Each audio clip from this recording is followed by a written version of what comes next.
Monster Hunter Rise from Capcom for the Nintendo Switch is a game about preparation and patience, which are two things I don't have.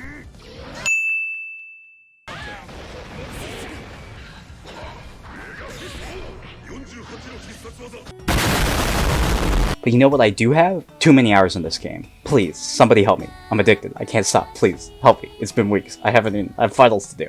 In Monster Hunter Rise, you hunt monsters. And Rise.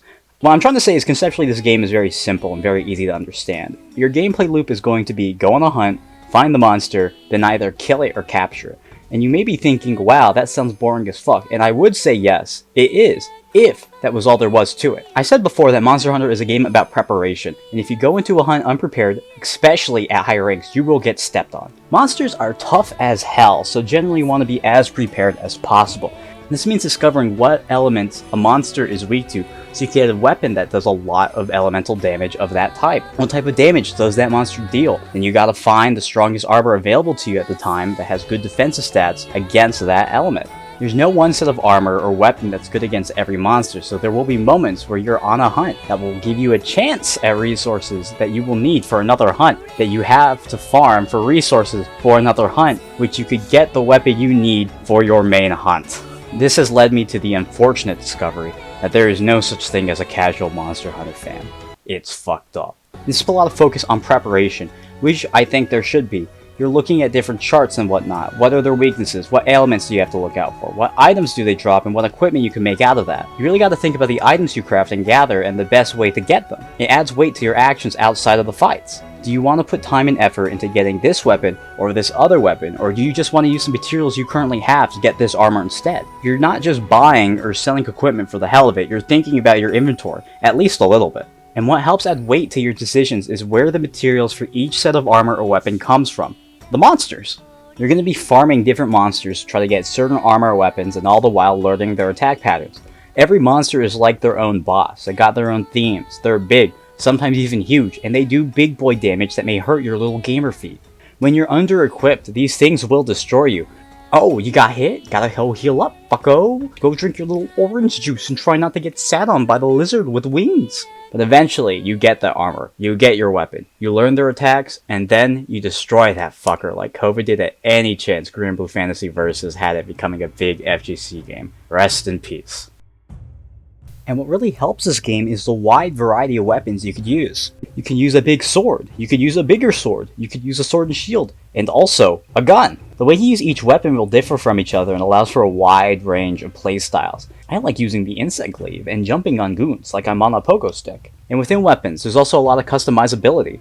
There's all these different trees for each weapon with different stats and different effects. There's so much customization in this game. Even if 10 people are fighting the same monster, the way they do isn't always going to be the same. When hunting, you're largely going to be on one of 5 different maps, which run surprisingly well for the Switch. Each area differs greatly in aesthetic and layout, and are populated with different monsters that can interact with one another during fights. Sometimes when hunting, monsters will start beefing with each other. These are called turf wars, where each monster takes big damage and will drop material. Eventually, one will get knocked down, and using the wire bug, a new mechanic to Monster Hunter Rise, you can ride the monster and use it to fight one another. And if you hit them enough, you could use a finishing attack which does a sizable amount of damage. And of course, you could use the wire bug outside of fights too. The most common uses are for mobility, like short dashes and being able to jump onto walls, silk bind attacks, which differ from weapon to weapon, which can either do big damage or prevent big damage, and allow for a situation where you can mount a monster, or to recover after being hit, which is basically just an air attack. And to speak a bit more about mobility, you get these little buddies that will assist you on your hunts, a cat and a dog, and you can ride the dog, proving that dogs are better than cats. The reason I don't like cats are because I'm allergic, please don't fight me. Though while this game is great, like everything, it does come with a fair share of issues. Number one is the camera. The camera can be kind of annoying to deal with sometimes. Because the game is a console exclusive, you gotta look around with the stick, which isn't always ideal. As you get to tougher and tougher monsters, they start moving around more and more, which makes them more difficult to track with the stick. And while you do have an auto-lock button, it can be disorienting to use when the monster's position changes drastically and quickly. Another issue is that farming for parts for certain items can be really frustrating. Stronger armor requires rare drops, but because materials you get from monsters are RNG, this means that if you're unlucky, you just won't be able to get that one part that you're looking for, unless you're a gacha god like me. Depending on your strength and the level of difficulty of the quest, hunts can take a super long time. You could be spending hours on end just to find one material that you need in order to make a single piece of armor, and there really isn't a good way to get these materials outside of just rushing in and fighting whatever monster has the rare drop you need. I do know there are some places where you can use your buddies to farm for different material, but from my understanding that's mostly items you get from gathering, not hunting, and the game doesn't really do a good job of explaining what some of these methods are. I wish there was some kind of NPC or place where you could exchange a large number of low rarity items for one or a handful of high rarity items. If you need a Rathalos ruby, good fucking luck, man. The highest chance of that shit dropping is a broken part reward at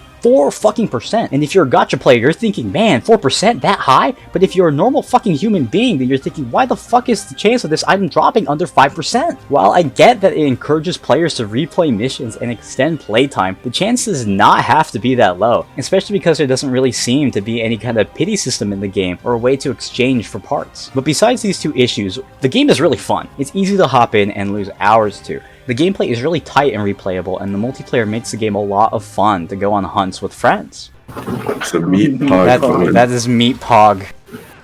Oh no. What is wrong with you guys? I definitely recommend this game, but do be warned, this game really only is as good as the amount of time you put into it. While you could just boot it up for a few hours and then be done with it and have a good time, the real meat of Monster Hunter really shines in the later parts of the game. I don't know how to end this video.